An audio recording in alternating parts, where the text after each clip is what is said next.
In bed with Courtney. I'm in Courtney's bed. Lewis is in Atlanta. Courtney shivers, presses against me, relaxes. I roll off her onto my back, landing on something hard and covered with fur. I reach under myself to find a stuffed black cat with blue jewels for eyes that I think I spotted at FAO Schwartz when I was doing some early Christmas shopping. I'm at a loss as to what to say, so I stammer, "Tiffany lamps are making a comeback." I can barely see her face in the darkness, but hear the sigh, painful and low. The sound of a prescription bottle snapping open, her body shifting in the bed. I drop the cat on the floor, get up, take a shower. On the Patty Winters show this morning, the topic was beautiful teenage lesbians, which I found so erotic I had to stay home, miss a meeting, jerk off twice. Aimless, I spent an inordinate amount of the day at Sotheby's, bored and confused. Last night, dinner with Jeanette at deck chairs. She seemed tired and ordered little. We split a pizza that cost $90.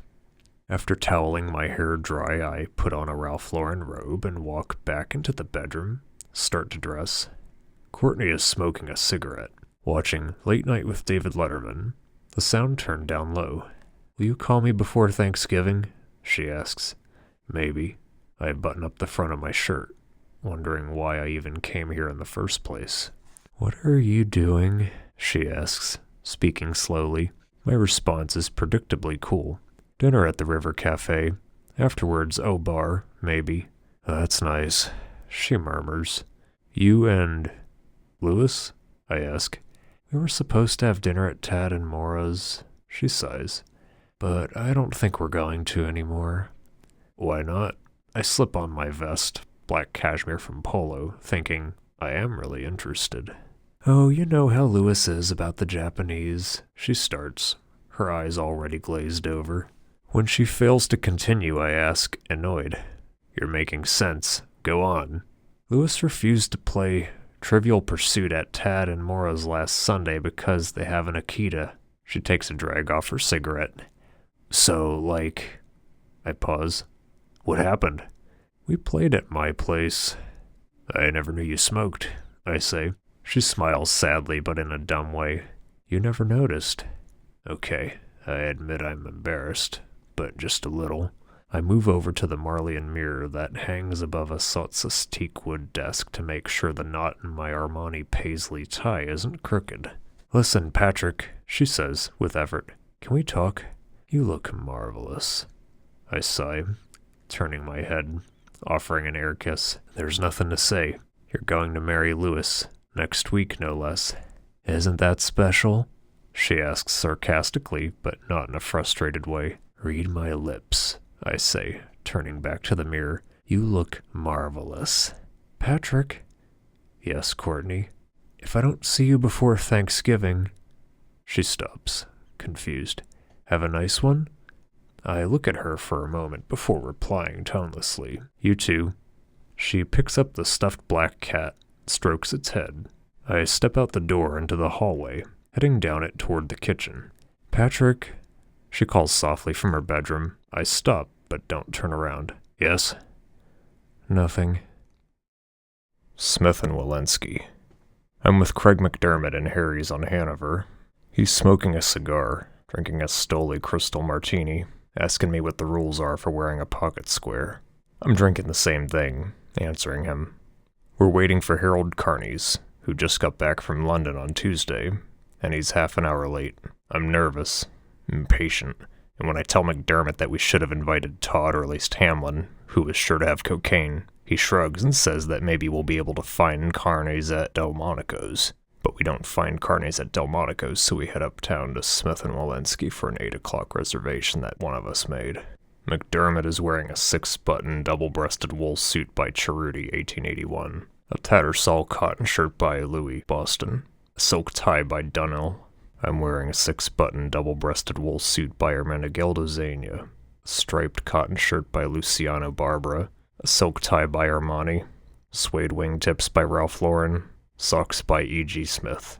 Men who've been raped by women was the topic on the Patty Winters show this morning. Sitting in a booth at Smith and Walensky, which is strangely empty, I'm on Valium, drinking a good glass of red wine, wondering absently about that cousin of mine at St. Albans in Washington who recently raped a girl, biting her earlobes off, getting a sick thrill not ordering the hash browns, how my brother and I once rode horses together, played tennis. This is burning from my memory, but McDermott eclipses these thoughts when he notices I haven't ordered the hash browns after dinner has arrived. What is this? You can't eat at Smith & Wollensky without ordering the hash browns, he complains.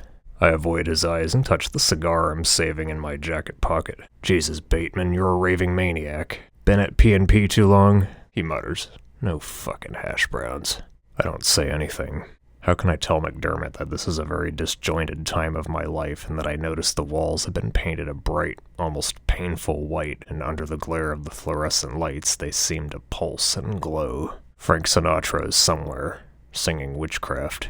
I'm staring at the walls, listening to the words, suddenly thirsty. But our waiter's taking orders from a very large table of exclusively Japanese businessmen, and someone who I think is either George McGowan or Taylor Preston, in the booth behind this one, wearing something by Polo, is eyeing me suspiciously, and McDermott is still staring at my steak with this stunned look on his face, and one of the Japanese businessmen is holding an abacus. Another one is trying to pronounce the word teriyaki. Another is mouthing, then singing the words to the song, and the table laughs, an odd, not completely foreign sound, as he lifts up a pair of chopsticks, shaking his head confidently, imitating Sinatra. His mouth opens. What comes out of it is, "That's right, come a hittle stale, that crazy witchcraft." Something on television. While getting dressed to meet Jeanette for a new British musical that opened on Broadway last week, and then dinner at Progress, the new Malcolm Forbes restaurant on the Upper East Side, I watch a tape of this morning's Patty Winters show, which is split into two parts. The first section is a feature on the lead singer of the rock band Guns N' Roses, Axl Rose, whom Patty quoted as telling an interviewer, "When I get stressed, I get violent and take it out on myself. I've pulled razor blades on myself, but then realized that having a scar is more detrimental than not having a stereo. I'd rather kick my stereo in than go punch somebody in the face. When I get mad or upset or emotional, sometimes I'll walk over and play my piano."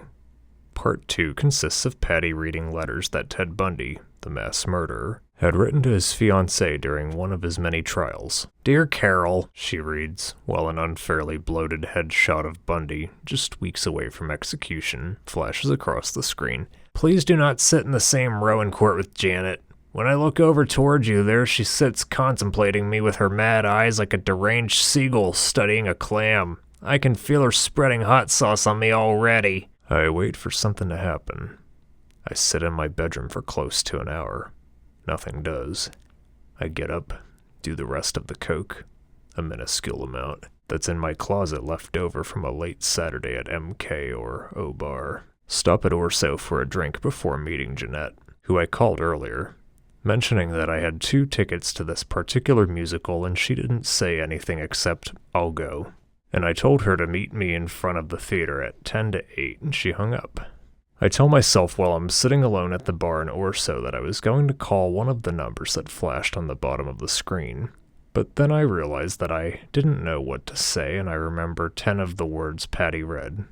"I can feel her spreading hot sauce on me already."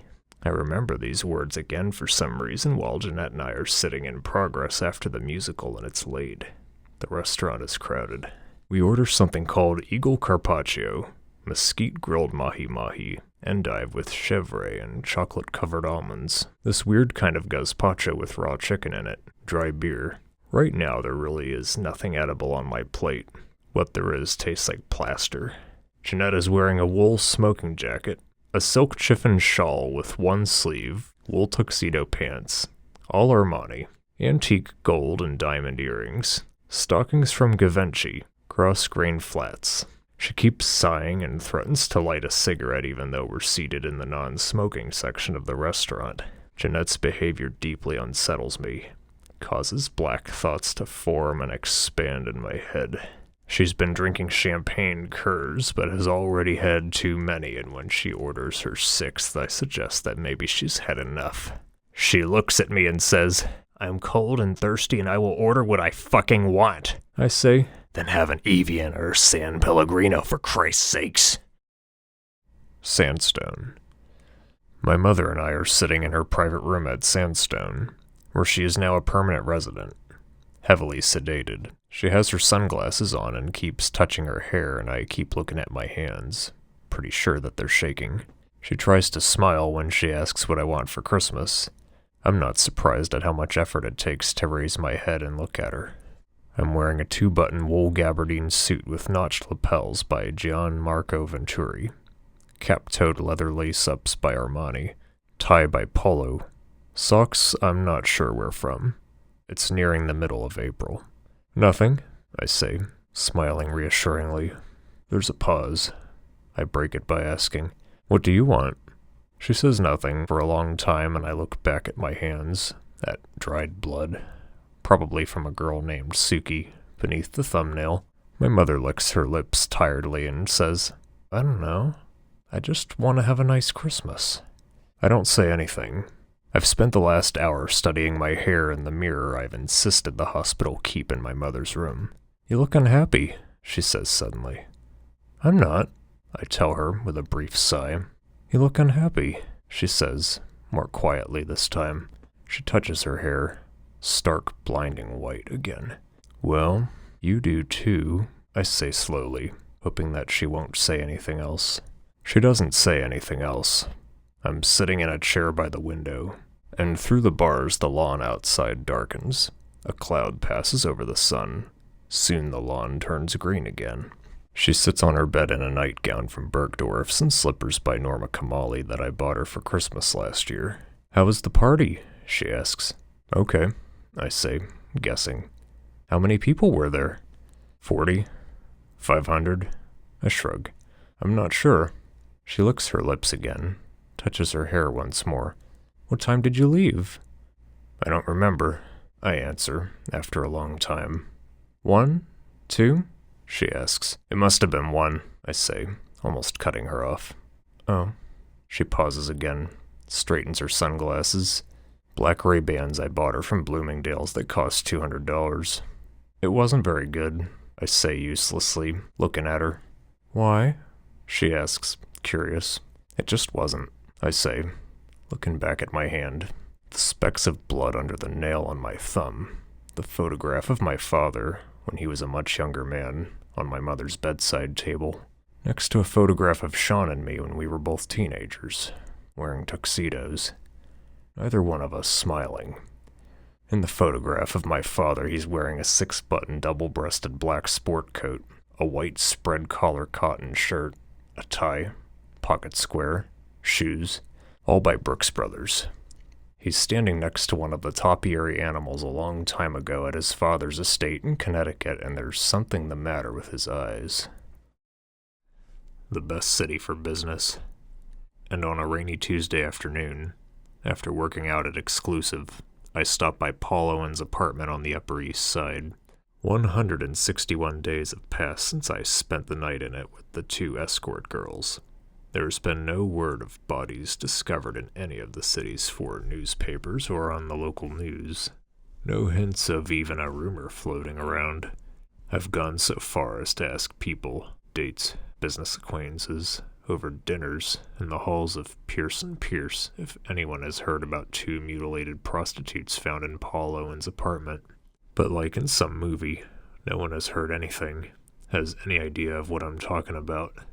There are other things to worry over. The shocking amount of laxative and speed that the cocaine in Manhattan is now being cut with. Asia in the 1990s. The virtual impossibility of landing an 8 o'clock reservation at PR. The new Tony McManus restaurant on Liberty Island. Crack. So what I'm assuming is that, essentially, no bodies have been found. For all I know, Kimball has moved to London too. The building looks different to me as I step out of the taxi, though I can't figure out why. I still have the keys I stole from Owen the night I killed him and take them out. Now, to open the lobby door, but they don't work, won't fit properly. Instead, a uniformed doorman who wasn't here 6 months ago opens it for me, excusing himself for taking so long. I stand there in the rain, confused, until he ushers me in, merrily asking, with a thick Irish accent, "Well, are you coming in or staying out? You're getting soaked." I move into the lobby, my umbrella held under one arm, tucking the surgical mask I brought with me to deal with the smell back into my pocket. I'm holding a Walkman, debating what to say, how to phrase it. "Well, now what can I do for you, sir?" he asks. I stall, a long, awkward pause before saying simply, 14A. He looks me over carefully before checking his book, then beams. Of course. Mrs. Wolf is up there right now." "Mrs. Wolf?" Weakly I smile. "Yes, she's the real estate agent," he says, looking up at me. "You do have an appointment, don't you?" The elevator operator, also a new addition, stares at the floor as the two of us rise up into the building. I'm trying to retrace my steps on that night, drawing that whole week, uselessly knowing I have never been back to this apartment after murdering the two girls. How much is Owen's apartment worth? Is a question that keeps forcing its way into my mind until finally it just rests there, throbbing. The Patty Winters show this morning was about people with half their brains removed. My chest feels like ice. The elevator doors open.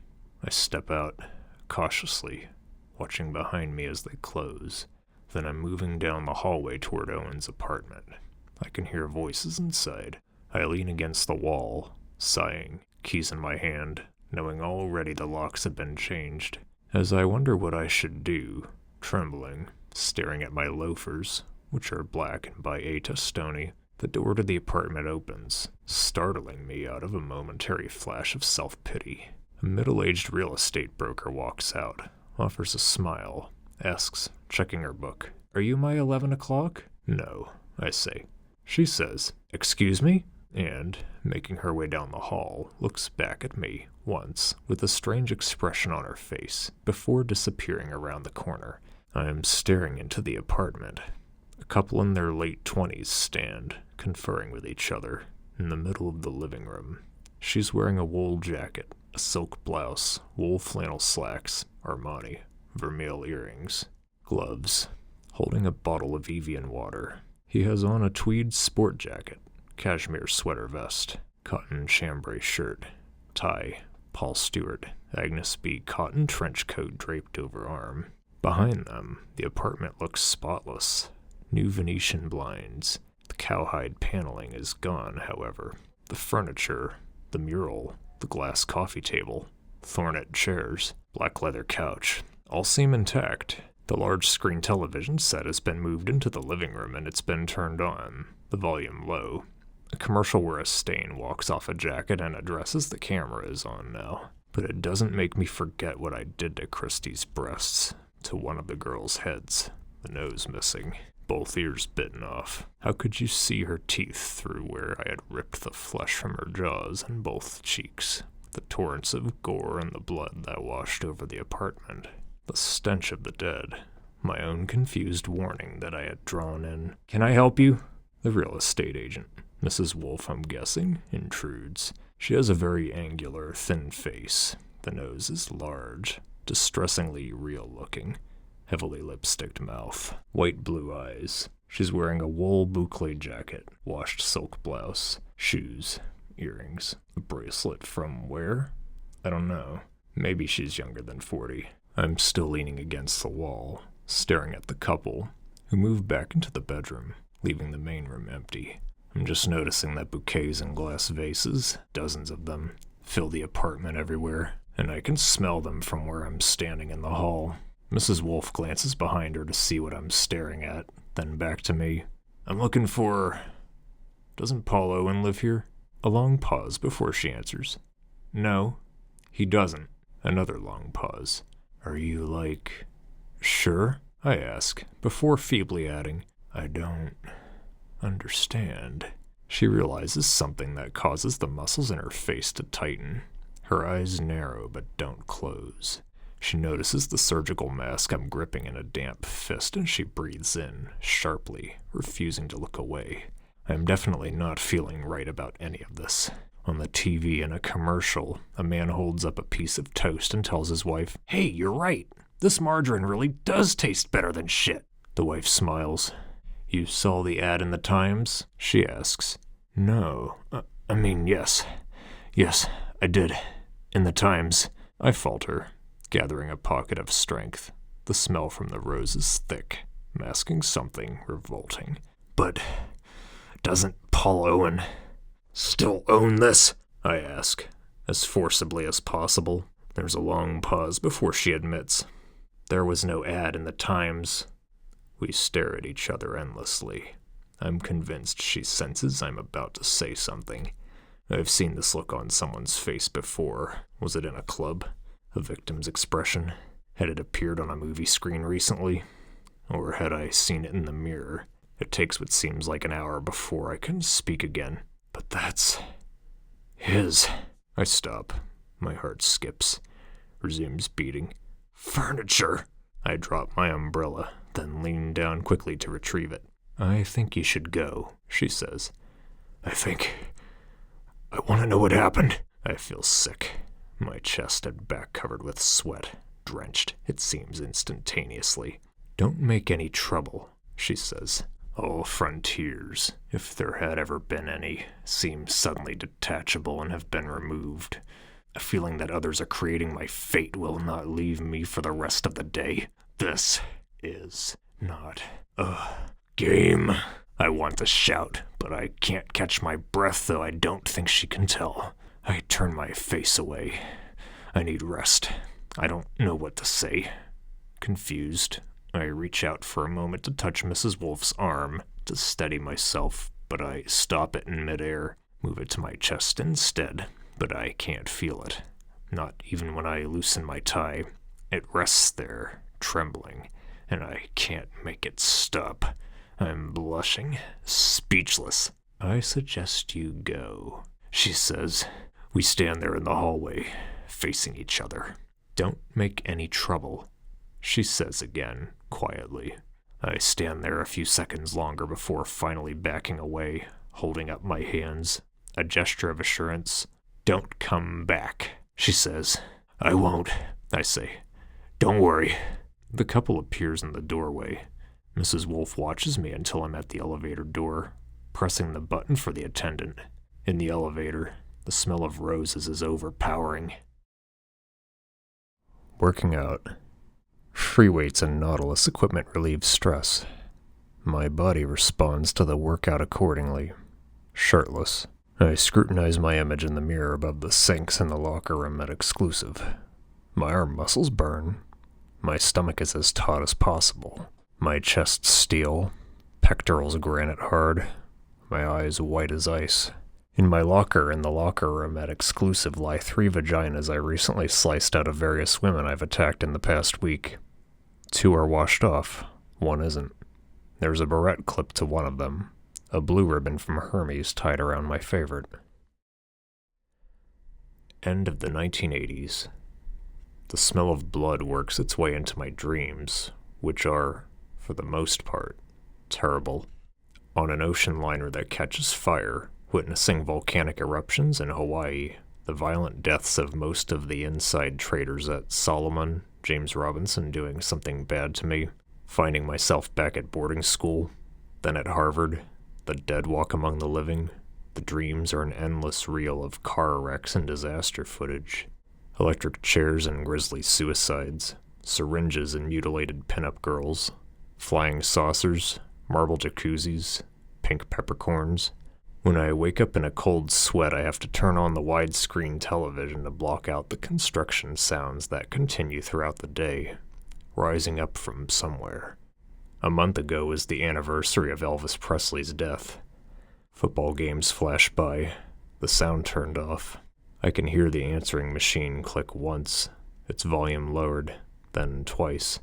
All summer long, Madonna cries out to us, "Life is a mystery, everyone must stand alone." When I'm moving down Broadway to meet Jean, my secretary, for brunch, in front of Tower Records, a college student with a clipboard asks me to name the saddest song I know.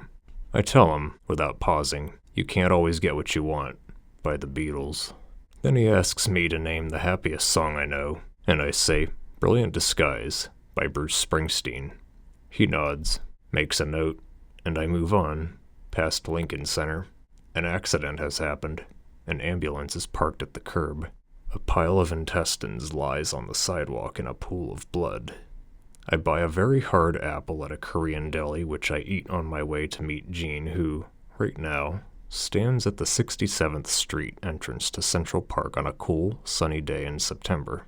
When we look up at the clouds, she sees an island, a puppy dog, Alaska, a tulip. I see, but don't tell her, a Gucci money clip, an axe, a woman cut in two, a large puffy white puddle of blood that spreads across the sky, dripping over the city, onto Manhattan. We stop at an outdoor cafe, Nowheres, on the Upper West Side, debating which movie to see, if there are any museum exhibits we should attend. Maybe just a walk. She suggests the zoo. I'm nodding mindlessly. Jean is looking good, like she's been working out, and she's wearing a gilt lame jacket and velvet shorts by Matsuda. I'm imagining myself on television, in a commercial for a new product, wine cooler, tanning lotion, sugarless gum, and I'm moving in jump cut, walking along a beach. The film is black and white, purposefully scratched. Eerie, vague pop music from the mid-1960s accompanies the footage. It echoes. Sounds as if it's coming from a calliope. Now I'm looking into the camera. Now I'm holding up the product. A new mousse? Tennis shoes? Now my hair is windblown, then it's day, then night, then day again, and then it's night. I'll have an iced decaf au lait, Jean tells the waiter. I'll have a decapitated coffee also, I say absently, before catching myself. I mean, decaffeinated. I glance over at Jean, worried, but she just smiles emptily at me. A Sunday Times sits on the table between us. We discuss plans for dinner tonight, maybe. Someone who looks like Taylor Preston walks by, waves at me. I lower my Ray-Bans, wave back. Someone on a bike pedals past. I ask a busboy for water.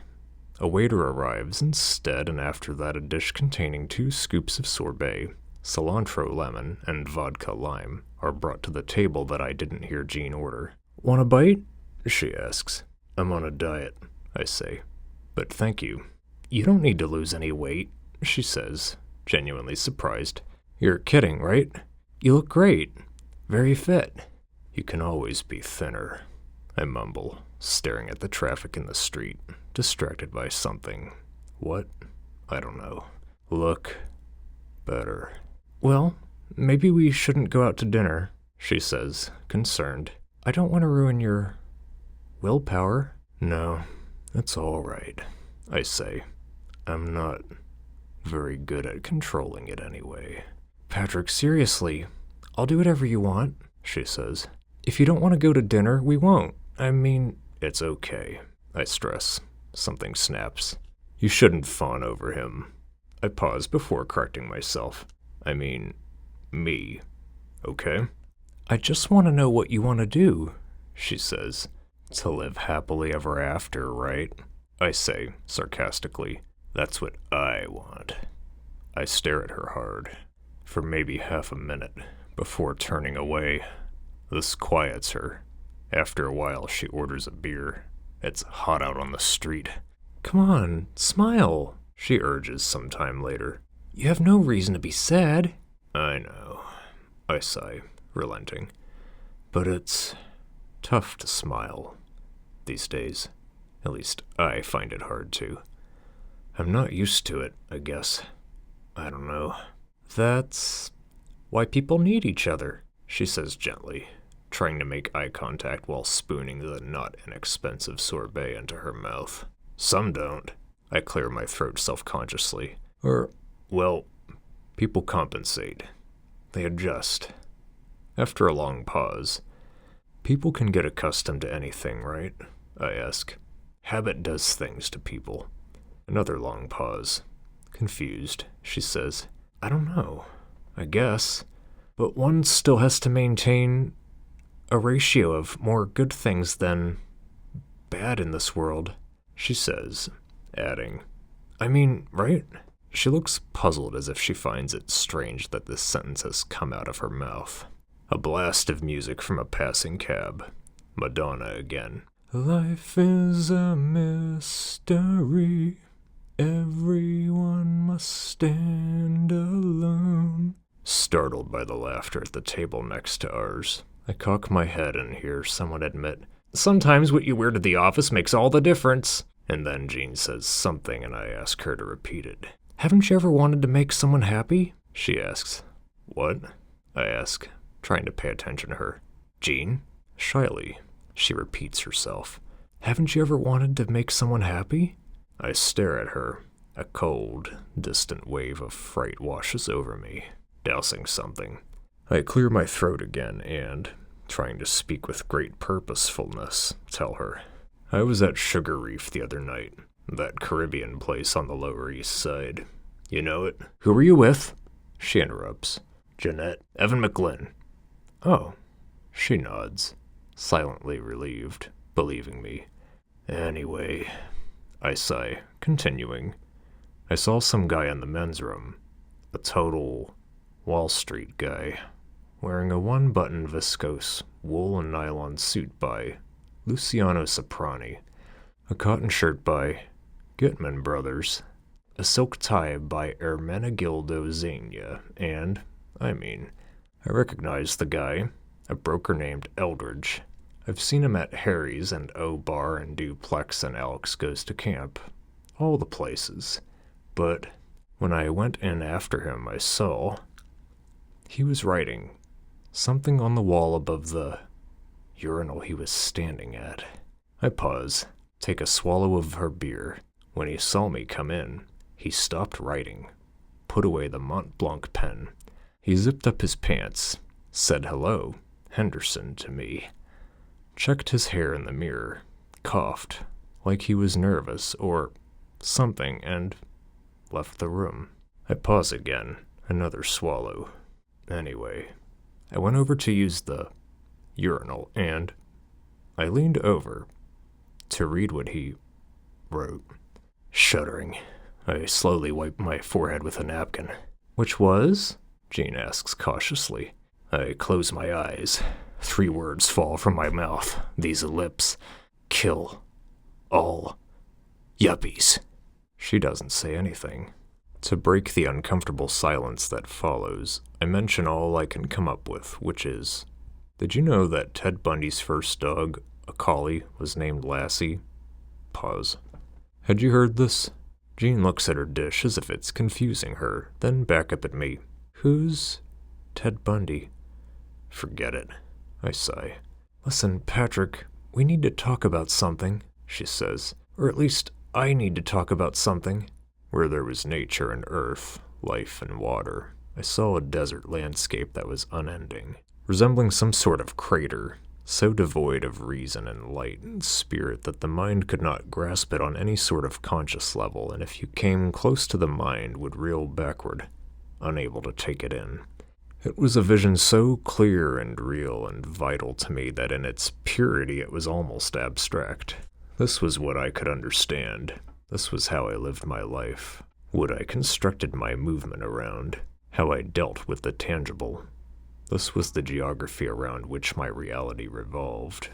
It did not occur to me, ever, that people were good or that a man was capable of change or that the world could be a better place through one's taking pleasure in a feeling or a look or a gesture, of receiving another person's love or kindness. Nothing was affirmative. The term generosity of spirit applied to nothing was a cliché, was some kind of bad joke. Sex is mathematics, individuality no longer an issue. What does intelligence signify? Define reason. Desire? Meaningless. Intellect is not a cure. Justice is dead. Fear? Recrimination? Innocence? Sympathy? Guilt? Waste, failure, grief were things, emotions, that no one really felt anymore. Reflection is useless. The world is senseless. Evil is its only permanence. God is not alive. Love cannot be trusted. Surface, surface, Surface was all that anyone found meaning in. This was civilization as I saw it, colossal and jagged. And I don't remember who it was you were talking to. It doesn't matter. What does is that you were very forceful, yet very sweet, and I guess I knew then that... She places her spoon down, but I'm not watching her. I'm looking out at the taxis moving up Broadway, yet they can't stop things from unraveling, because Jean says the following. A lot of people seem to have... She stops, continues hesitantly. Lost touch with life, and I don't want to be among them. After the waiter clears her dish, she adds, I don't want to get bruised. I think I'm nodding. I've learned what it's like to be alone, and I think I'm in love with you. She says this last part quickly, forcing it out. Almost superstitiously, I turn toward her, sipping an Evian water. Then, without thinking, say, smiling, I love someone else. As if this film had speeded up, she laughs immediately, looks quickly away, down, embarrassed. Well, sorry. Gosh. But, I add quietly, you shouldn't be afraid. She looks back up at me, swollen with hope. Something can be done about it, I say. Then, not knowing why I'd said that, I modify the statement, telling her straight on, maybe something can't. I don't know. I've thrown away a lot of time to be with you, so it's not like I don't care. She nods mutely. You should never mistake affection for passion, I warn her. It can be not good. It can get you into, well, trouble.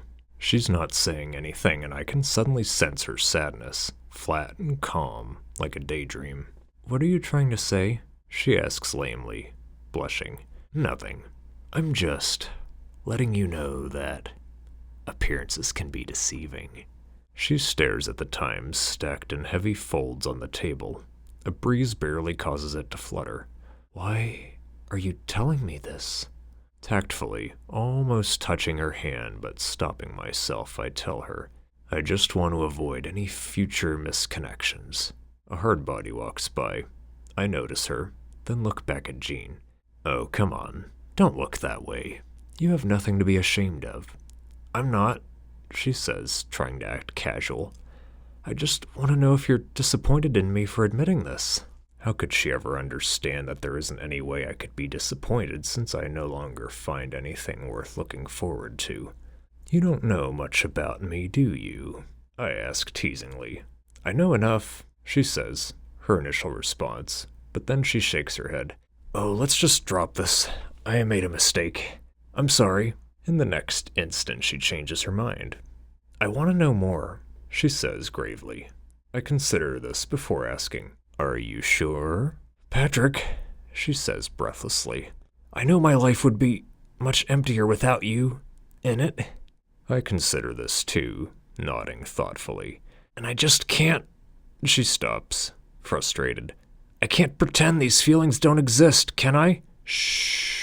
There's an idea of a Patrick Bateman, some kind of abstraction, but there is no real me, only an entity, something illusory. And though I can hide my cold gaze and you can shake my hand and feel flesh gripping yours, and maybe you can even sense our lifestyles are probably comparable, I simply am not there. It is hard for me to make sense on any given level. My self is fabricated, an aberration. I am a non-contingent human being. My personality is sketchy and unformed. My heartlessness goes deep and is persistent. My conscience, my pity, my hopes disappeared a long time ago, probably at Harvard, if they ever did exist. There are no more barriers to cross. All I have in common with the uncontrollable and the insane, the vicious and the evil, all the mayhem I have caused and my utter indifference toward it, I have now surpassed. I still, though, hold on to one single bleak truth. No one is safe. Nothing is redeemed. Yet I am blameless. Each model of human behavior must be assumed to have some validity. Is evil something you are? Or is it something you do? My pain is constant and sharp, and I do not hope for a better world for anyone. In fact, I want my pain to be inflicted on others. I want no one to escape. But even after admitting this, and I have countless times, in just about every act I've committed, and coming face to face with these truths, there is no catharsis. I gain no deeper knowledge about myself. No new understanding can be extracted from my telling. There has been no reason for me to tell you any of this. This confession has meant nothing. I'm asking Jean, how many people in this world are like me? She pauses, carefully answers. I don't think anyone. She's guessing. Let me rephrase the question. Wait, how does my hair look? I ask, interrupting myself. Fine? Okay. Let me rephrase the question. I take a sip of her dry beer. Okay, why do you like me? I ask. She asks back, why? Yes, I say, why? Well, a drop of beer has fallen onto my polo shirt.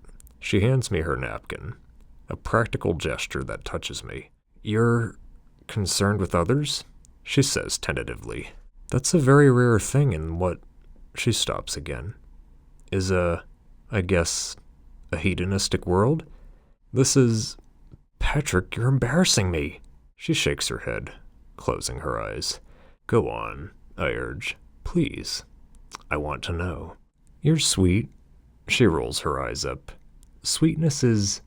sexy. I don't know, but so is... mystery. Silence. And I think... mystery. You're mysterious. Silence, followed by a sigh. And you're... considerate. She realizes something, no longer scared, stares at me straight on. And I think shy men are romantic. How many people in this world are like me? I ask again. Do I really appear like that? Patrick, she says. I wouldn't lie. No, of course you wouldn't. But I think that... My turn to sigh, contemplatively. I think... You know how they say no two snowflakes are ever alike? She nods. Well, I don't think that's true. I think a lot of snowflakes are alike, and I think a lot of people are alike too. She nods again, though I can tell she's very confused. Appearances can be deceiving, I admit carefully. No, she says, shaking her head, sure of herself for the first time. I don't think they're deceiving. They're not. Sometimes, Jean, I explain, the lines separating appearance, what you see, and reality, what you don't, become, well, blurred. That's not true, she insists. That's simply not true. Really? I ask, smiling. I didn't used to think so, she says. Maybe 10 years ago I didn't, but I do now. What do you mean? I ask, interested. You used to? A flood of reality. I get an odd feeling that this is a crucial moment in my life, and I'm startled by the suddenness of what I guess passes for an epiphany. There is nothing of value I offer her. For the first time, I see Jean as uninhibited. She seems stronger, less controllable, wanting to take me into a new and unfamiliar land.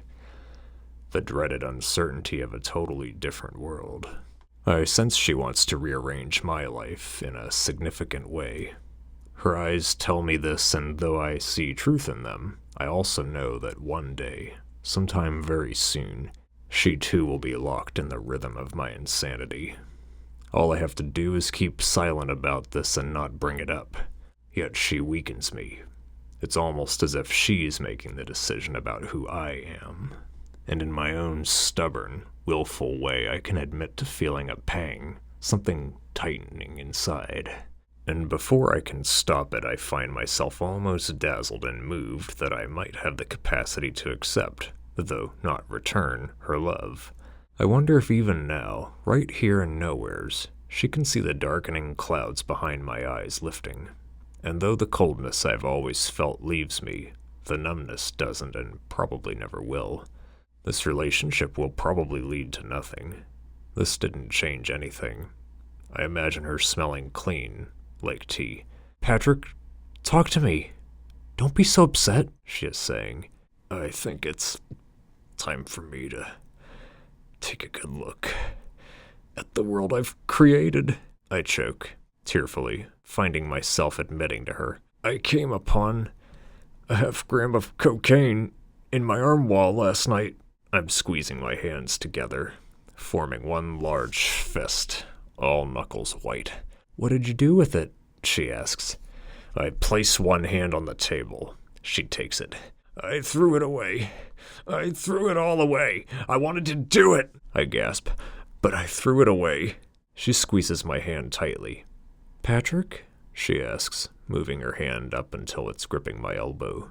When I find the strength to look back at her, it strikes me how useless, boring, physically beautiful she really is, and the question, why not end up with her, floats into my line of vision. An answer. She has a better body than most other girls I know. Another one. Everyone is interchangeable anyway. One more. It doesn't really matter. She sits before me, sullen but hopeful, characterless, about to dissolve into tears. I squeeze her hand back, moved, no, touched by her ignorance of evil. She has one more test to pass. Do you own a briefcase? I ask her, swallowing. No, she says. I don't. Evelyn carries a briefcase, I mention. She does? Jean asks. And what about a Filofax? A small one, she admits. Designer? I ask suspiciously. No? I sigh, then take her hand, small and hard, in mine. And in the southern deserts of Sudan the heat rises in airless waves. Thousands upon thousands of men, women, children roam throughout the vast bushland, desperately seeking food, ravaged and starving, leaving a trail of dead, emaciated bodies. They eat weeds and leaves and lily pads, stumbling from village to village, dying slowly, inexorably. A gray morning in the miserable desert. Grit flies through the air. A child with a face like a black moon lies in the sand, scratching at his throat. Cones of dust rising, flying across land like whirling tops. No one can see the sun. The child is covered with sand, almost dead, eyes unblinking, grateful. Stop and imagine for an instant a world where someone is grateful for something. None of the haggard pay attention as they file by, dazed and in pain. No, there is one who pays attention, who notices the boy's agony and smiles, as if holding a secret. The boy opens and closes his cracked, chapped mouth soundlessly. There is a school bus in the distance, somewhere and somewhere else. Above that, in space, a spirit rises. A door opens. It asks, why? A home for the dead. An infinity. It hangs in a void. Time limps by. Love and sadness rush through the boy. Okay? I am dimly aware of a phone ringing somewhere. In the cafe on Columbus, countless numbers, hundreds of people, maybe thousands, have walked by our table during my silence. Patrick? Jean says. Someone with a baby stroller stops at the corner and purchases a Dove bar. The baby stares at Jean and me. We stare back. It's really weird and I'm experiencing a spontaneous kind of internal sensation. I feel I'm moving toward as well as away from something, and anything is possible. Aspen. It is 4 days before Christmas, at 2 in the afternoon. I'm sitting in the back of a pitch-black limousine parked in front of a nondescript brownstone off Fifth Avenue trying to read an article about Donald Trump in the new issue of Fame magazine. Jeanette wants me to come in with her, but I say, forget it. She has a black eye from last night since I had to coerce her over dinner at Il Marlborough to even consider doing this. Then, after a more forceful discussion at my apartment, she consented. Jeanette's dilemma lies outside my definition of guilt, and I had told her, truthfully, over dinner that it was very hard for me to express concern for her that I don't feel. During the entire drive from my place on the Upper West Side, she's been sobbing.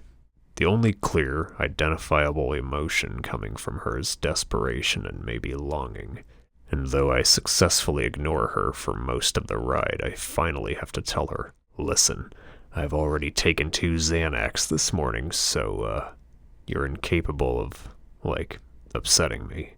Now, as she stumbles out of the limo onto the frozen pavement, I mumble, "It's for the best." And offering consolation, "Don't take it so seriously." The driver, whose name I've forgotten, leads her into the brownstone and she gives a last, regretful look back. I sigh and wave her off. She's still wearing, from last night, a leopard print cotton balmacon coat with wool chalice lining over a wool crepe shirtless dress by Bill Bloss. Bigfoot was interviewed on the Patty Winters show this morning, and to my shock, I found him surprisingly articulate and charming. The glass I'm drinking Absolute vodka from is Finnish. I'm very suntanned compared to Jeanette. The driver comes out of the building, gives me thumbs up, carefully pulls the limousine away from the curb and begins the trek to JFK Airport, where my flight to Aspen leaves in 90 minutes. When I get back, in January, Jeanette will be out of the country. I relight a cigar, search for an ashtray. There's a church on the corner of this street. Who cares? This is, I think, the 5th child I've had aborted. The 3rd I haven't aborted myself. A useless statistic, I admit. The wind outside the limousine is brisk and cold, and the rain hits the darkened windows in rhythmic waves. Mimicking Jeanette's probable weeping in the operating room, dizzy from the anesthesia, thinking about a memory from her past, a moment where the world was perfect. I resist the impulse to start cackling hysterically. At the airport, I instruct the chauffeur to stop at FAO Schwartz before picking Jeanette up and purchase the following: a doll, a rattle, a teething ring, a white Gund polar bear, and have them sitting in the back seat for her, unwrapped. Jeanette should be okay. She has her whole life in front of her. That is, if she doesn't run into me. Besides, this girl's favorite movie is Pretty in Pink, and she thinks Sting is cool. So what is happening to her is, not totally undeserved, and one shouldn't feel bad for her. This is no time for the innocent. Valentine's Day. Tuesday morning, and I'm standing by my desk in the living room on the phone with my lawyer, alternately keeping my eye on the Patty Winters show and the maid as she waxes the floor, wipes blood smears off the walls, throws away gore-soaked newspapers without a word. Faintly it hits me that she is too lost in a world of shit, completely drowning in it. And this somehow sets off my remembering that the piano tuner will be stopping by this afternoon and that I should leave a note with the doorman to let him in. Not that the Yamaha has ever been played. It's just that one of the girls fell against it and some strings, which I used later, were pulled out, snapped, or something. Into the phone I'm saying, "I need more tax breaks."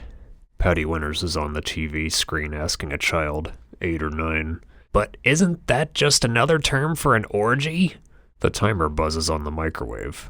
I am heating up a souffle. There's no use in denying it. This has been a bad week. I've started drinking my own urine. I laugh spontaneously at nothing. Sometimes I sleep under my futon. I'm flossing my teeth constantly until my gums are aching and my mouth tastes like blood. Before dinner last night at 1500 with Reed Goodrich and Jason Rust, I was almost caught at a Federal Express in Times Square trying to send the mother of one of the girls I killed last week what might be a dried-up brown heart. And to Evelyn I successfully Federal Expressed, through the office, a small box of flies along with a note typed by Jean, saying that I never, ever wanted to see her face again and, though she doesn't really need one, to go on a fucking diet. But there are also things that the average person would think are nice that I've done to celebrate the holiday. Items I've bought Jean and had delivered to her apartment this morning. Castellini cotton napkins from Bendel's, a wicker chair from Jenny Be Good, a taffeta table throw from Barney's, a vintage chainmail vent purse, and a vintage sterling silver dresser set from Macy's, a white pine whatnot from Conran's, an Edwardian 9-carat gold gate bracelet from Bergdorf's, and hundreds upon hundreds of pink and white roses. The office. Lyrics to Madonna songs keep intruding, bursting into my head, announcing themselves in tiring, familiar ways, and I stare into space, my eyes lazily lit up while I try to forget about the day looming before me. But then a phrase that fills me with a nameless dread keeps interrupting the Madonna songs. isolated farmhouse constantly returns to me, over and over. Someone I've been avoiding for the last year, a nerd from Fortune who wants to write an article about me, calls again this morning and I end up calling the reporter back to arrange an interview. Craig McDermott is having some kind of fax frenzy and won't take any of my phone calls, preferring to communicate by fax only. The Post this morning says the remains of 3 bodies that disappeared aboard a yacht last March have been recovered, frozen in ice, hacked up and bloated, in the East River. Some maniac is going around the city poisoning 1-liter bottles of Evian water. 17 dead already. Talk of zombies, the public mood, increasing randomness, vast chasms of misunderstanding. And, for the sake of form, Tim Price resurfaces, or at least I'm pretty sure he does, while I'm at my desk simultaneously crossing out the days in my calendar that have already passed and reading a new bestseller about office management called Why It Works to Be a Jerk. Gene buzzes in, announcing that Tim Price wants to talk, and fearfully I say, "Send him in." Price strolls into the office wearing a wool suit by Canale Milano, a cotton shirt by Ike Behar, a silk tie by Bill Bloss, cap-toed leather lace-ups from Brooks Brothers. I am pretending to be on the phone. He sits down, across from me, on the other side of the Polizzetti glass-top desk. There's a smudge on his forehead, or at least that's what I think I see. Aside from that, he looks remarkably fit. Our conversation probably resembles something like this, but is actually briefer. "Price," I say, shaking his hand. "Where have you been?" "Oh, just making the rounds." He smiles. "But hey, I'm back." "Far out." I shrug, confused. "How was it?" "It was surprising." He shrugs too. "It was depressing." "I thought I saw you in Aspen," I murmur. "Hey, how are you, Bateman?" he asks. "I'm okay," I tell him, swallowing. "Just existing." "And Evelyn?" he asks. "How is she?" "Well, we broke up." I smile. "Well, that's too bad." He takes this in, remembers something. "Courtney?" "She married Lewis." "Grass green?" "No, Carruthers." He takes this in too. "Do you have her number?" While writing it down for him, I mention, "You've been gone, like, forever, Tim. What's the story?" I ask, again noticing the smudge on his forehead, though I get the feeling that if I asked someone else if it was truly there, he or she would just say no. He stands up, takes the card. "I've been back. You just probably missed me. Lost track, because of the move." He pauses, teasingly. "I'm working for Robinson.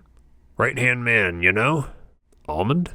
I ask, offering one, a futile effort on my part to mask my dismay at his smugness. He pats my back, says, "You're a madman, Bateman. An animal. A total animal." "I can't disagree." I laugh weakly, walking him to the door. As he leaves, I'm wondering and not wondering what happens in the world of Tim Price, which is really the world of most of us. Big ideas, guy stuff. Boy meets world, boy gets it. Bum on 5th. I'm coming back from Central Park where, near the Children's Zoo, close to the spot I murdered the McCaffrey boy, I fed portions of Ursula's brain to passing dogs. Walking down 5th Avenue around 4 o'clock in the afternoon, everyone on the street looks sad. The air's full of decay. Bodies lie on the cold pavement, miles of it. Some are moving, most are not. History is sinking and only a very few seem dimly aware that things are getting bad.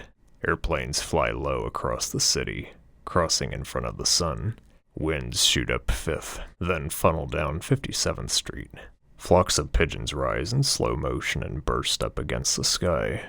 The smell of burning chestnuts mixes with carbon monoxide fumes. I notice the skyline has changed only recently.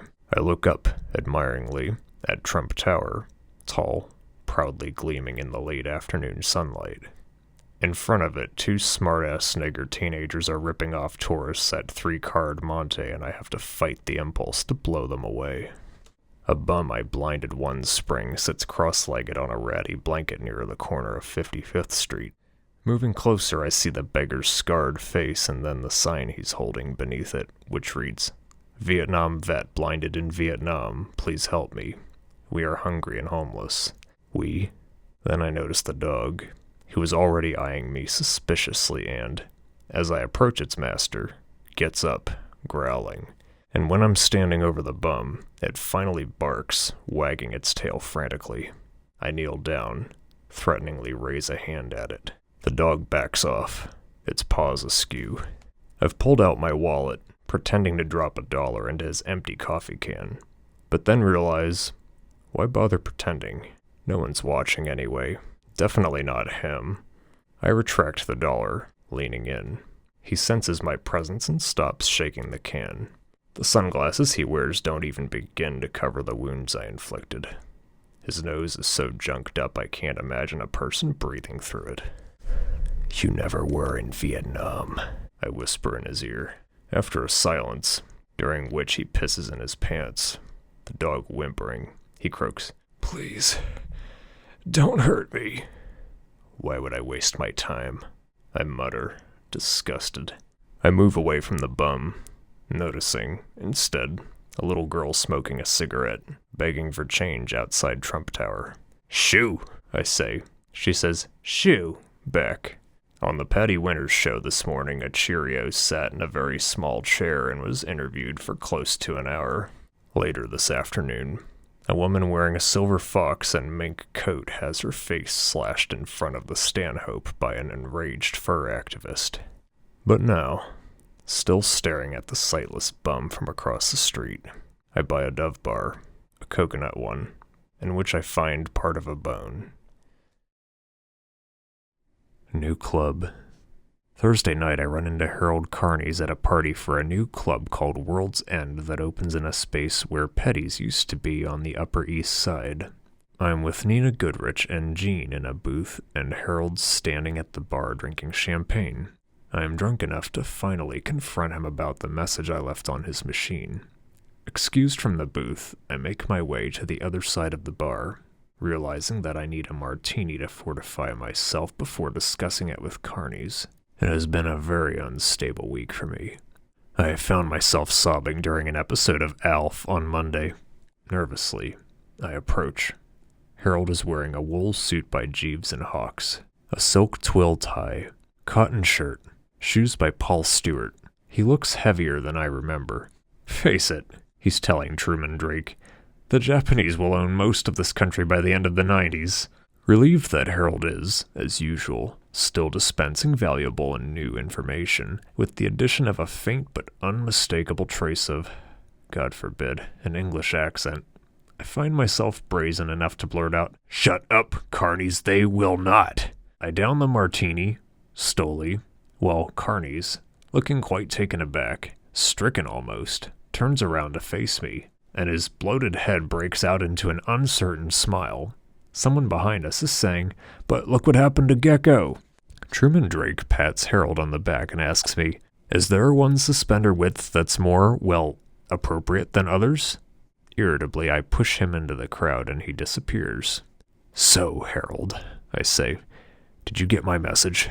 Carney seems confused at first and, while lighting a cigarette, finally laughs.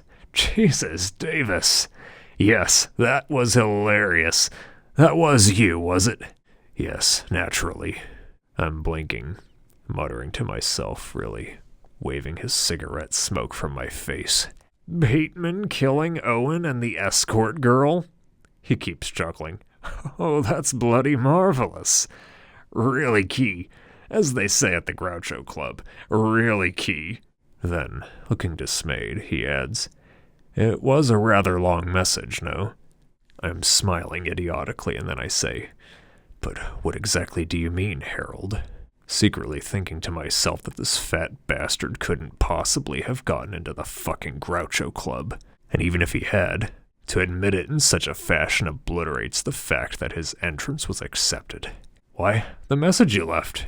Carney's is already looking around the club, waving to various people and bimbos. "By the way, Davis, how is Cynthia?" He accepts a glass of champagne from a passing waiter. You're still seeing her, right? But wait, Harold.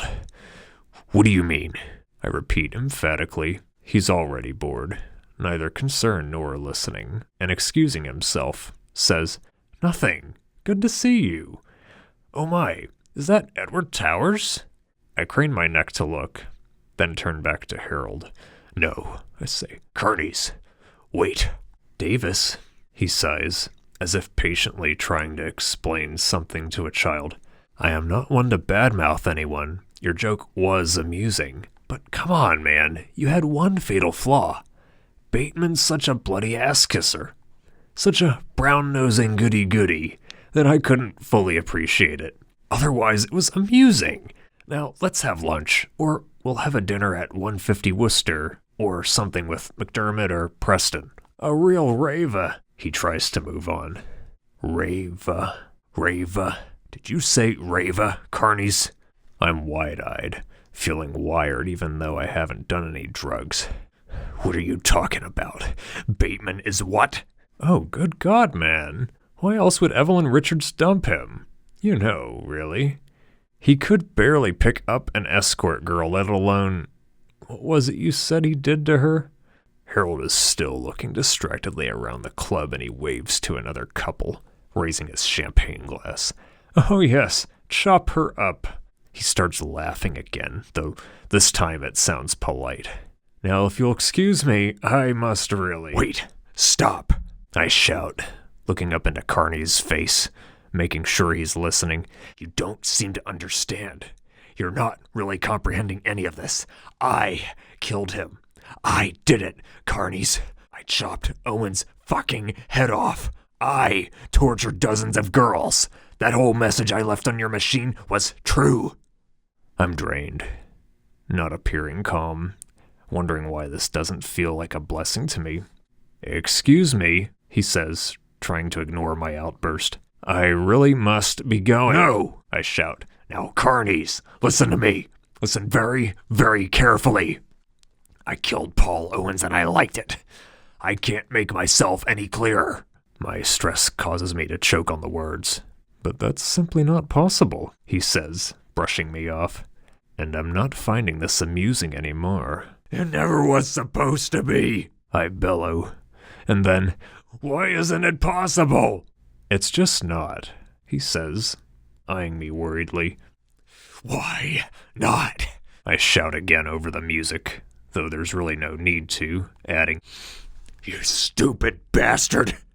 He stares at me as if we are both underwater and shouts back, very clearly over the din of the club, Because I had dinner with Paul Owen twice in London just 10 days ago.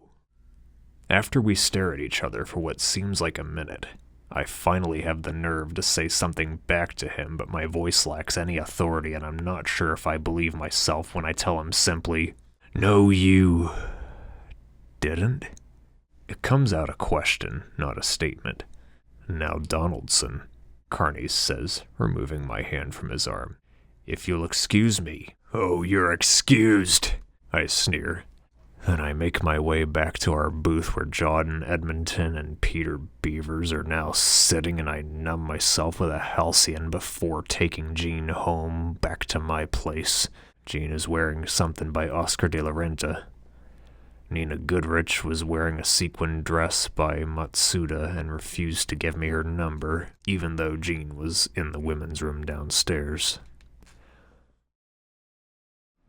Taxi driver. Another broken scene in what passes for my life occurs on Wednesday, seemingly pointing to someone's fault, though whose I can't be sure. Stuck in gridlock in a cab heading downtown toward Wall Street after a power breakfast at the Regency with Peter Russell, who used to be my dealer before he got a real job, and Eddie Lambert. Russell was wearing a 2-button wool sport coat by Rodale, a cotton shirt by Hackert, a silk tie by Rochelle, pleated wool trousers by Krizia Uomo, and leather Cole Haan shoes. The Patty Winter show this morning was about girls in the 4th grade who traded sex for crack, and I almost canceled with Lambert and Russell to catch it. Russell ordered for me while I was in the lobby on the phone. It was, unfortunately, A high-fat, high-sodium breakfast, and before I could comprehend what was happening, plates of herbed waffles with ham and Madeira cream sauce, grilled sausages, and sour cream coffee cake were set at our table, and I had to ask the waiter for a pot of decaf herbal tea, a plate of sliced mango with blueberries, and a bottle of Evian. In the early morning light that poured through the windows at the Regency, I watched as our waiter shaved black truffles gracefully over Lambert's steaming eggs. Overcome, I broke down and demanded to have the black truffles shaved over my mango slices. Nothing much happened during the breakfast. I had to make another phone call, and when I returned to our table I noticed that a mango slice was missing, but I didn't accuse anyone. I had other things on my mind: how to help America's schools, the trust gap, desk sets, a new era of possibilities, and what's in it for me. Getting tickets to see Sting in the 3-penny opera, which just opened on Broadway. How to take more and remember less.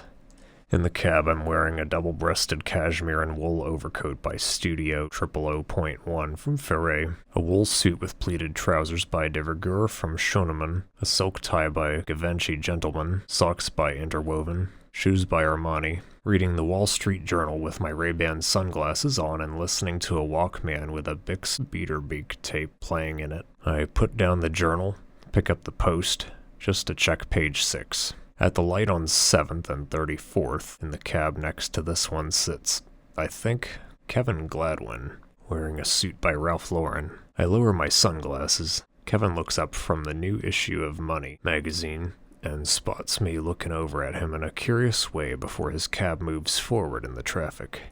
The cab I'm in suddenly breaks free of the gridlock and turns right on 27th, taking the West Side Highway down to Wall Street. I put the paper down, concentrate on the music and the weather, how unseasonably cool it is, and I'm just beginning to notice the way the cab driver looks at me in the rearview mirror.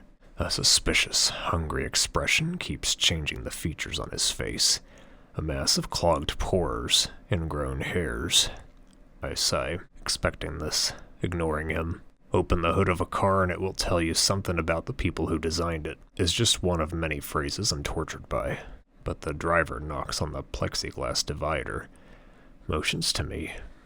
While taking the Walkman off, I notice he's locked all the doors. I see the locks lower in a flash, hear the hollow clicking noise. The moment I turn the volume off, the cab is speeding faster than it should down the highway, in the far right lane. "Yes?" I ask irritably. "What?" "Hey, don't I know you?" he asks in a thick, barely penetrable accent that could easily be either New Jersey or Mediterranean. "No." I start putting the Walkman back on. "You look familiar," he says. "What's your name?" "No, I don't. You don't either," I say. Then, an afterthought, "Chris Hagen." "Come on." He's smiling like there's something wrong. "I know who you are. I'm in a movie. I'm an actor." I tell him. "A model." "Nah, that's not it," he says grimly. "Well?" I lean over, checking his name. "Abdullah. Do you have a membership at MK?" He doesn't answer. I reopen the Post to a photo of the mayor dressed as a pineapple, then close it again and rewind the tape in my Walkman. I start counting to myself. 1, 2, 3, 4. My eyes focus in on the meter. Why didn't I carry a gun with me this morning? Because I didn't think I had to. The only weapon on me is a used knife from last night. "No," he says again. "I've seen your face somewhere." Finally, exasperated, I ask, trying to appear casual. "You have? Really? Interesting. Just watch the road, Abdullah." There's a long, scary pause while he stares at me in the rearview mirror and the grim smile fades. His face is blank. He says, "I know. Man, I know who you are." And he's nodding, his mouth drawn tight. The radio that was tuned into the news is shut off. Buildings pass by in a gray-red blur. The cab passes other cabs. The sky changes color from blue to purple to black back to blue. At another light, a red one he races straight through. We pass on the other side of the West Side Highway. A new D'Agostino's on the corner where Mars used to be, and it moves me to tears. Almost.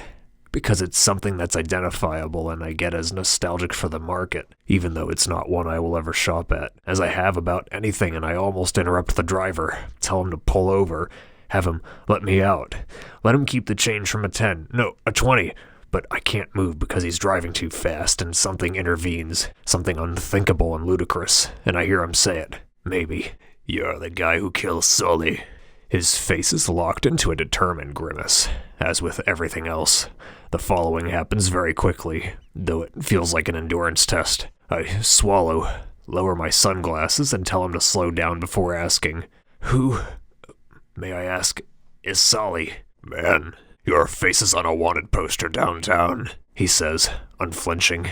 I think I would like to stop here, I manage to croak out. You're the guy, right? He's looking at me like I'm some kind of viper. Another cab, its light on, empty, cruises past ours, going at least 80. I'm not saying anything, just shaking my head. I'm going to take... I swallow, trembling, open my leather date book, pull out a Mont Blanc pen from my Bottega Veneta briefcase. Your license number down? You kill Sully, he says, definitely recognizing me from somewhere, cutting another denial on my part by growling, You son of a bitch! Near the docks downtown, he swerves off the highway and races the cab toward the end of a deserted parking area, and it hits me somewhere, now, this moment, when he drives into and then over a dilapidated, rust-covered aluminum fence, heading toward water, that all I have to do is put the Walkman on, blot out the sound of the cab driver, but my hands are twisted into paralyzed fists that I can't unclench, held captive in the cab as it hurtles toward a destination only the cab driver, who is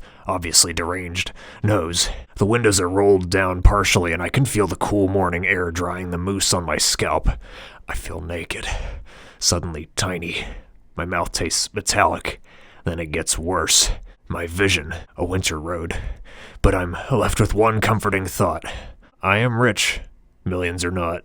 You've, incorrectly identified me, I'm saying. He stops the cab and turns around toward the back seat. He's holding a gun, the make of which I don't recognize. I'm staring at him, my quizzical expression changing into something else. The watch. The Rolex, he says simply. I listen, silent, squirming in my seat. He repeats, The watch! Is this some kind of prank? I ask. Get out. He spits. Get the fuck out of the car. I stare past the driver's head, out the windshield, at gulls flying low over the dark, wavy water, and opening the door I step out of the cab, cautiously. No sudden moves. It's a cold day. My breath steams. Wind picks it up, swirls it around. The watch, you scumbag, he says, leaning out the window, the gun aimed at my head. Listen, I don't know what you think you're doing or what you're exactly trying to accomplish or what it is you think you're going to be able to do. I've never been fingerprinted. I have alibis. Shut up, Abdullah growls, cutting me off.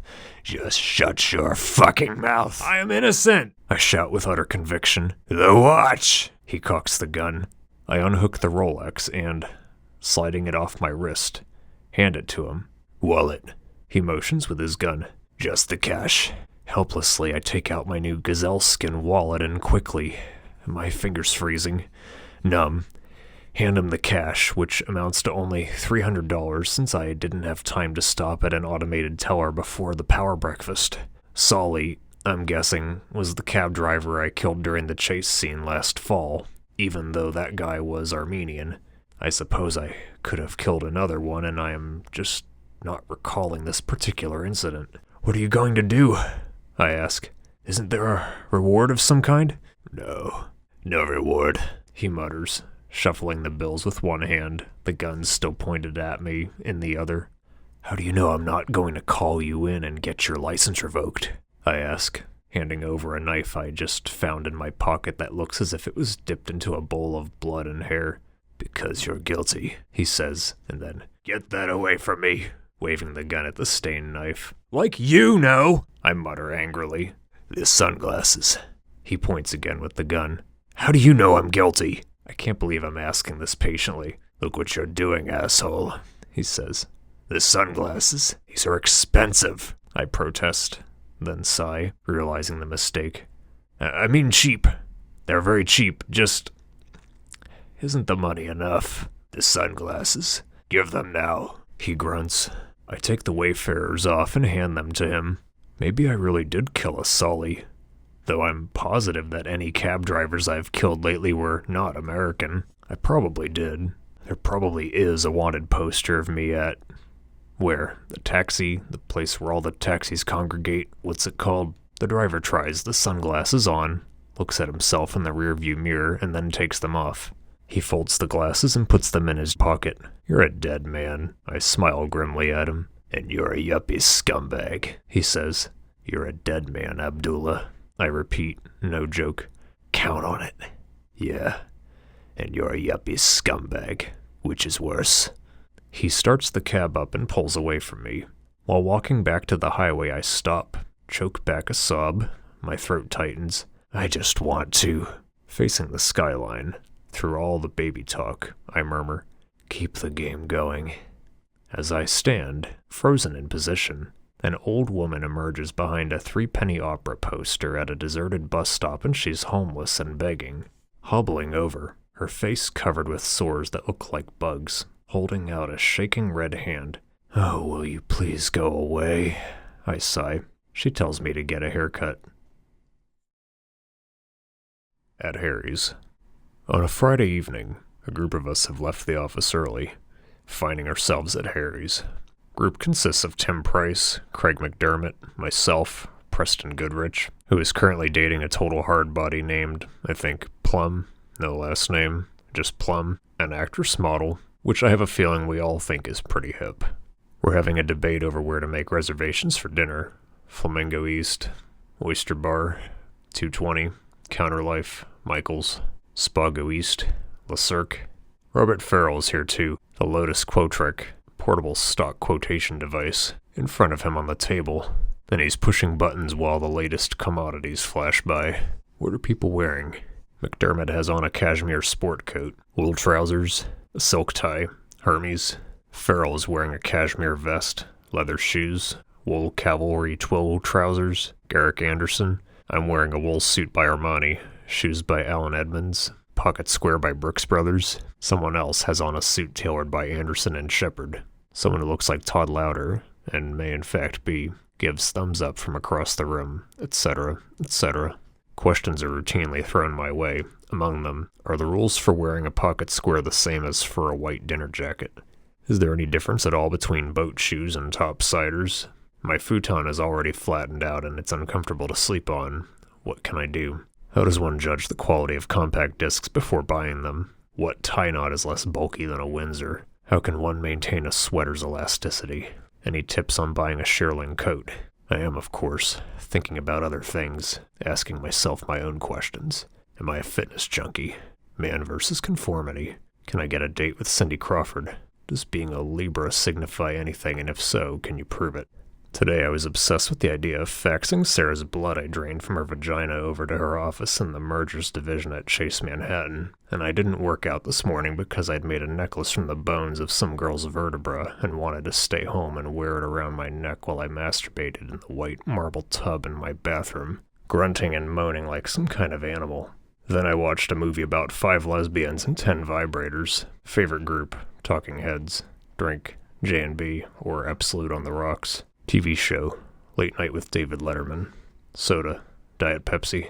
Water, Evian. Sport, baseball. The conversation follows its own rolling accord. No real structure or topic or internal logic or feeling except, of course, for its own hidden, conspiratorial one. Just words. And like in a movie, but one that has been transcribed improperly, most of it overlaps. I'm having a sort of hard time paying attention because my automated teller has started speaking to me, sometimes actually leaving weird messages on the screen, in green lettering, like, cause a terrible scene at Sotheby's, or kill the president, or feed me a stray cat. And I was freaked out by the park bench that followed me for 6 blocks last Monday evening, and it, too, spoke to me. Disintegration. I'm taking it in stride, yet the only question I can muster up at first and add to the conversation is a worried, I'm not going anywhere if we don't have a reservation someplace. So do we have a reservation someplace or not? I noticed that we're all drinking dry beers. Am I the only one who notices this? I'm also wearing mock tortoiseshell glasses that are non-prescription. On the TV screen in Harry's is the Patty Winters show, which is now on in the afternoon and is up against Geraldo Rivera, Phil Donahue, and Oprah Winfrey. Today's topic is, does economic success equal happiness? The answer, in Harry's this afternoon, is a roar of resounding, definitely, followed by much hooting, the guys all cheering together in a friendly way. On the screen now are scenes from President Bush's inauguration early this year, then a speech from former President Reagan, while Patty delivers a hard-to-hear commentary.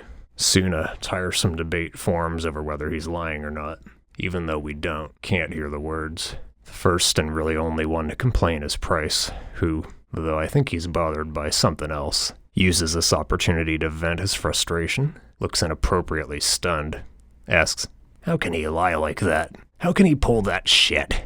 "Oh, Christ," I moan. "What shit? Now, where do we have reservations at? I mean, I'm not really hungry, but I would like to have reservations somewhere. How about 220? An afterthought.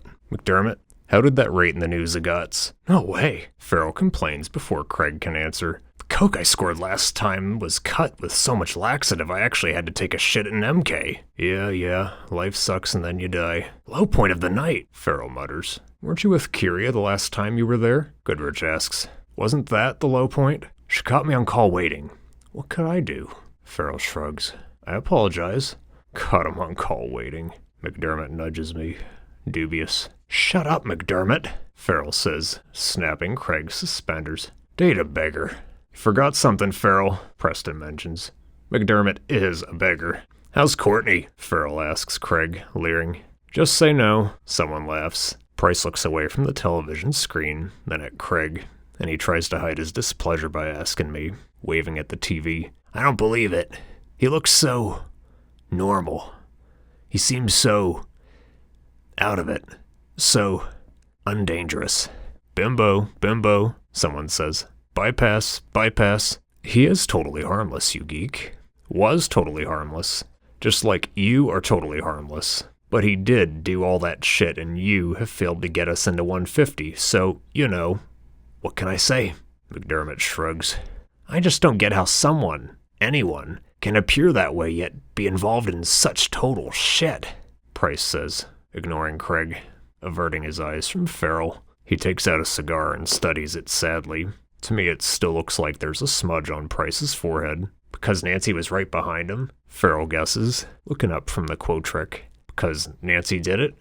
How can you be so fucking, cool about it?" Price, to whom something really eerie has obviously happened, sounds genuinely perplexed. Rumor has it that he was in rehab. "Some guys are just born cool, I guess." Farrell smiles, shrugging. I'm laughing at this answer since Farrell is so obviously uncool, and Price shoots me a reprimanding look, says, "And Bateman, what are you so fucking zany about?" I shrug too. "I'm just a happy camper," and I add, remembering, quoting my brother, "rocking and a-rolling." "Be all that you can be," someone adds. "Oh, brother." Price won't let it die. "Look," he starts, trying for a rational appraisal of the situation. "He presents himself as a harmless old codger, but inside..." He stops. My interest picks up, flickers briefly. "But inside..." Price can't finish the sentence, can't add the last two words he needs. Doesn't matter. I'm both disappointed and relieved for him. "Inside?" "Yes, inside?" Craig asks, bored. "Believe it or not, we're actually listening to you. Go on." "Bateman," Price says, relenting slightly. "Come on, what do you think?" I look up, smile, don't say anything. From somewhere, the TV, the national anthem plays. Why? I don't know. Before a commercial, maybe. Tomorrow on the Patty Winters show. Doorman from Nell's. Where are they now? I sigh, shrug, whatever. "That's a pretty good answer," Price says, then adds, "You're a real nut." That is the most valuable piece of information I've heard since... I look at my new gold Rolex that insurance paid for. "McDermott suggested we all drink dry beers." Christ, I want a scotch. McDermott looked up with an exaggerated grin and purrs. "Bud? Long neck? Beautiful. Very civilized." Goodrich nods. Super stylish English guy Nigel Morrison stops by our table and he's wearing a flower in the lapel of his Paul Smith jacket, but he can't stay long since he has to meet other British friends, Ian and Lucy, at Delmonico's. Seconds after he walks away, I hear someone sneer, "Nigel, a pate animal." Someone else, "Did you know that caveman got more fiber than we do? Who's handling the Fisher account?" "Screw that. What about the Shepherd thing? The Shepherd account. Is that David Monroe? What a burnout." "Oh, brother. For Christ's sakes. Lean and mean. What's in it for me? The Shepherd play or the Shepherd account? Rich people with cheap stereos. No, girls who can hold their liquor. Total lightweight. Need a light? Need matches? What's in it for me? Yup. I think it's me who says, "I have to return some videotapes." Someone has already taken out a Minolta cellular phone and called for a car, and then, when I'm not really listening, watching instead someone who looks remarkably like Marcus Halberstam paying a check. Someone asks, simply, not in relation to anything, "Why?" And though I'm very proud that I have cold blood and that I can keep my nerve and do what I'm supposed to do, I catch something, then realize it. Why? And automatically answering, out of the blue, for no reason, just opening my mouth, words coming out, summarizing for the idiots. Well, though I know I should have done that instead of not doing it. I'm 27 for Christ's sakes, and this is, how life presents itself in a bar or in a club in New York, maybe anywhere, at the end of the century, and how people, me, behave, and this is what being Patrick means to me, I guess. So, well, yup. And this is followed by a sigh, then a slight shrug and another sigh. And above one of the doors, covered by red velvet drapes and Harry's, is a sign, and on the sign in letters that match the drapes' color are the words, "This is not an exit." For those of you still with me, thank you so much for listening to American Psycho. This has been one of my favorite books since I first read it in 2017, and I've actually read it 3 times before recording this. On an entertainment level, some parts of this book are just absolutely hilarious, and some of it's horrific. I found it fun to read out loud. Years ago when I was auditioning for some voiceover gigs, I would read a few passages from this, particularly the Tom Cruise part, because that's one of my favorite sections. So thank you all again for joining me. Join me again for whichever book I choose to read next.